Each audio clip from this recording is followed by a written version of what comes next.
व्यासता के आयाम लाखों करोड़ों के हृदय सम्राट समता सागर परम पूज्य आचार्य भगवान एवं तपस्वी राज परम पूज्य गणेशलाल जी माता के चरणों में कोटि से वंदन करने के पश्चात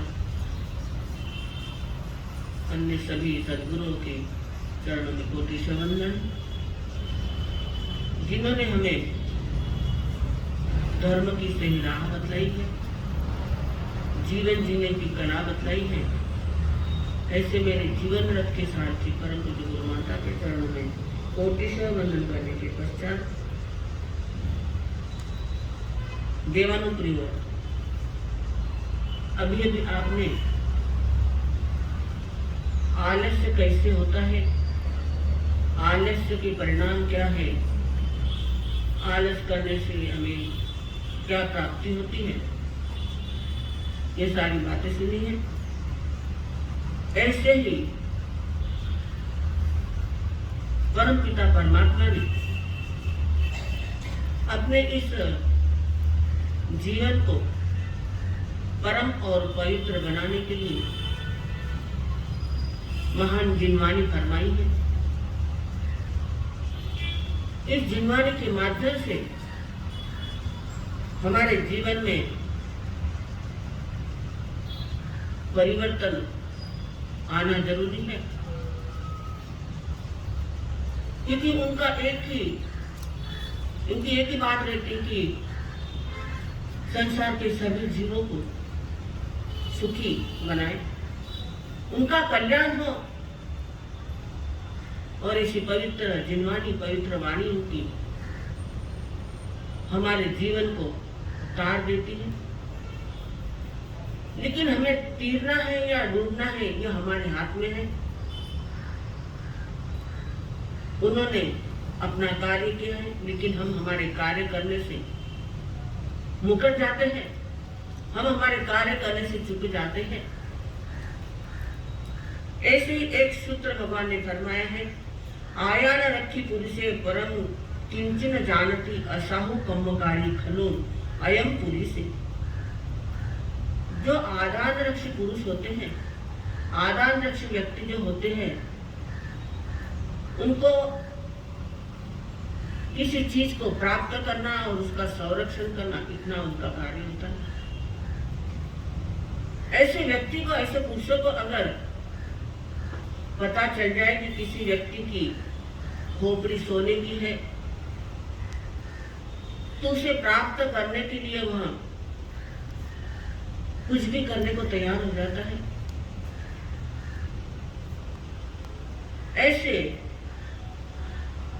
इच्छाओं के कारण, ऐसे तृष्णाओं के कारण व्यक्ति किसी की चीज को किसी भी तरह से प्राप्त करने के लिए तैयार हो जाता है।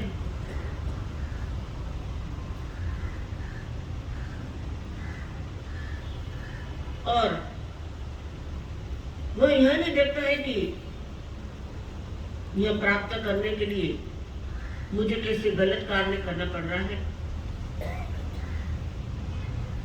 किसी की जिंदगी लूट रही है, यह वह व्यक्ति नहीं सोचता है। बस एक लक्ष्य रहता है कि मुझे प्राप्त करना है। प्राप्ति का मार्ग कैसा है, प्राप्ति का रास्ता कैसा है, यह वह नहीं सोचता है। इंसान के मन में पहले वस्तु के प्रति राग उत्पन्न होता है और बाद में उस वस्तु को प्राप्त करने की इच्छा उसके मन में जागृत होती है। और जब वस्तु को प्राप्त करने की इच्छा जब उसके मन में जागृत होती है, तो बस एक ही लक्ष्य रहता है कि मुझे उसे प्राप्त करना है। किसी भी मार्ग से, किसी भी राह से मुझे प्राप्त करना है। और उस प्राप्त करने के लिए वह दिन रात दौड़ लगाता है। वह भी ध्यान ही देखता है कि किसी का जीवन बर्बाद हो रहा है, किसी का हरा भरा जीवन उजड़ रहा है। मेरे इस कार्य के कारण किसी के आंखों से अश्क बह रहे हैं, यह वह नहीं सोचता। और इच्छा ऐसी चीज है कि एक के बाद एक बढ़ती जाती है। एक इच्छा को पूरी करो, दूसरी इच्छा तैयार हो जाती है, दूसरी को पूरी करो, तीसरी खड़ी हो जाती है। कहते हैं इच्छा आकाश समा अनंत है। इच्छा आकाश के समान अनंत है। जितनी इच्छाएं पूरी करेंगे उतनी और ज्यादा वहां बढ़ती जाएगी। स्थानांत सूत्र में 4 स्थान ऐसे बताए हैं जो कभी घटते नहीं। एक स्थान है सागर। सागर इतना विशाल होता है, इतना बड़ा होता है कि उसमें कितनी भी नदियां समा जाए, सागर कभी ऐसा नहीं करता है कि मैं अब भर चुका हूं, मुझे अब नदियों का पानी नहीं चाहिए। सागर में कितनी भी नदियां समा जाती, कितनी भी बड़ी बड़ी नदियां समा जाती है। तो पहला स्थान है सागर का, समंदर का, जो कभी भरता नहीं। दूसरा स्थान है हमारे पेट का। सुबह उठते हम बेड भी हमें चाहिए। चाय पीने के बाद थोड़ा आराम करेंगे, थोड़ा पेपर पढ़ लेंगे, टीवी देख लेंगे। कुछ समय होने के बाद फिर कुछ नाश्ता, कुछ फ्रूट, उसके बाद 11 बजे फिर भोजन, दोपहर में फिर कुछ लाइट, शाम को फिर भोजन, रात को फिर कुछ न कुछ खाना। दिन रात इस पेट के गड्ढे में हम कुछ न कुछ डालते रहते हैं। दूसरे दिन देखो तो फिर पेट का गड्ढा खाली होता है। तीसरा गड्ढा होता है स्मशान का। स्मशान में जवान, बूढ़े, बच्चे, अमीर, गरीब, राजा, रंक, सत्ताधीश, कितनों की लाशें उसमें चली जाती है, फिर भी उस स्मशान का गड्ढा भरता नहीं है। आज तक पता नहीं उस स्मशान के गड्ढे में कितनी लाशें चली गई है, फिर भी स्मशान का गड्ढा अभी भरा नहीं। आदमी दिन रात प्राप्त करने के लिए दौड़ता है। मैं इतनी जमीन प्राप्त कर लूं, इतना धन प्राप्त कर लूं। आपने कितनी भी जमीन हासिल कर ली, लेकिन जीवन के अंत समय में केवल आपको 3.5 हाथ में, 3.5 हाथ की जमीन में आपको सुनाया जाता है। वह भी मुस्लिम समाज में उसको उतनी जमीन मिलती है, क्योंकि उसके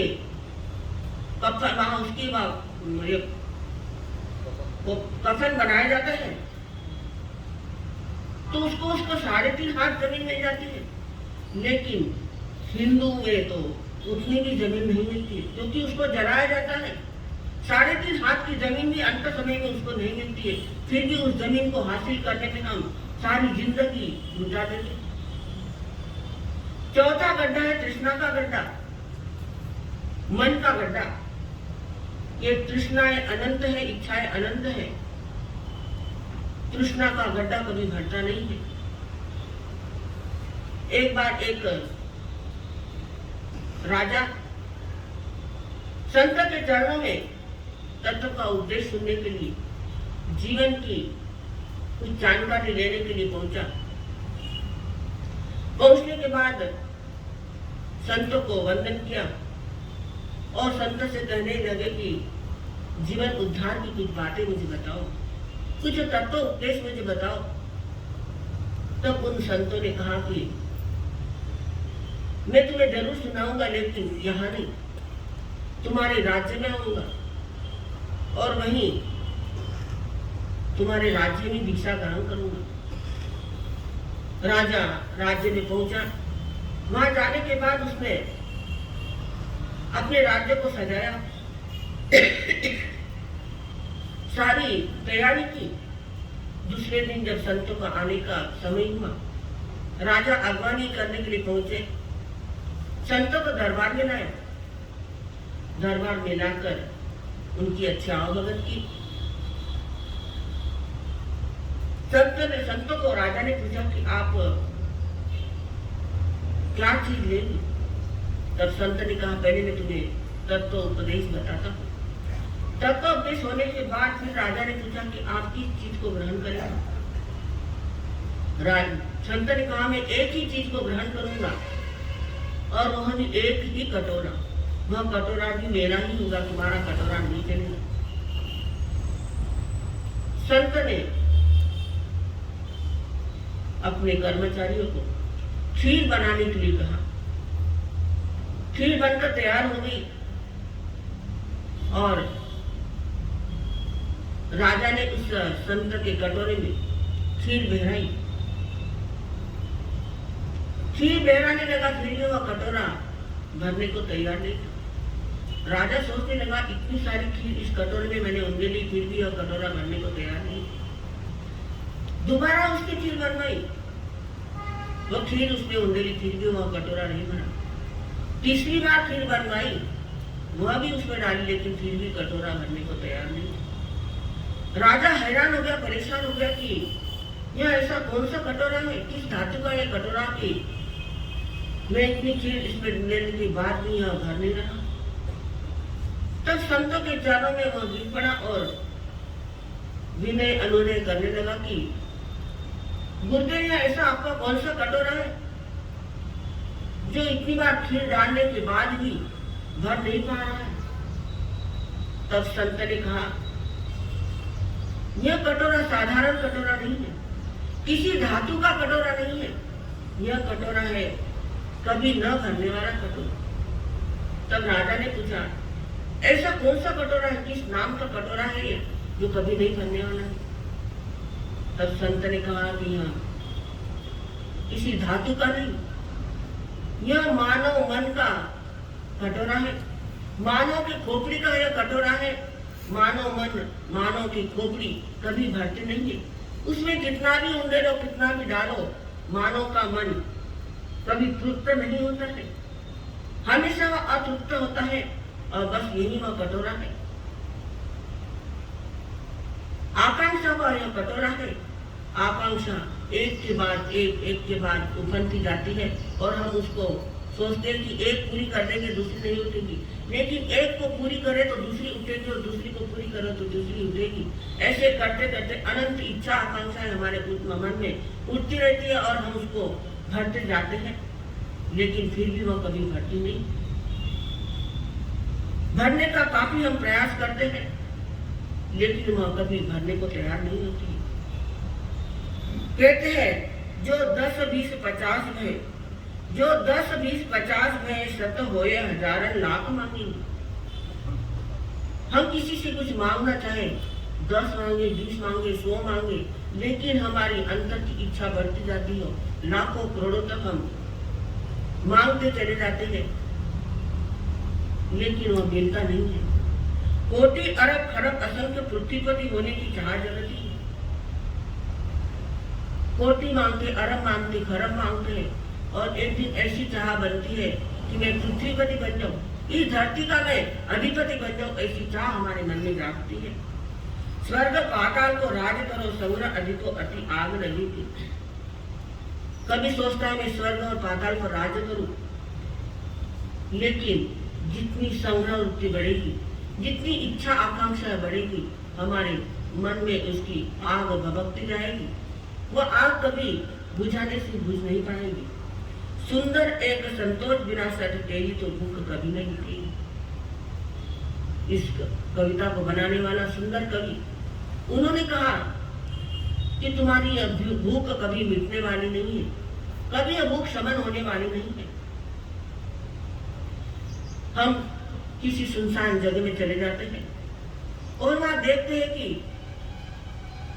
आकाश और जमीन, हमको ऐसा लगता है कि दोनों एक ही है। हम सोचते हैं कि उस स्थान को हम देखने जाए जिस स्थान को कहते हैं क्षितिज, उस स्थान को हम देखने जाते हैं, लेकिन जितना जितना हम आगे बढ़ते हैं उतना उतना हमें ज्यादा अंतर लगता है।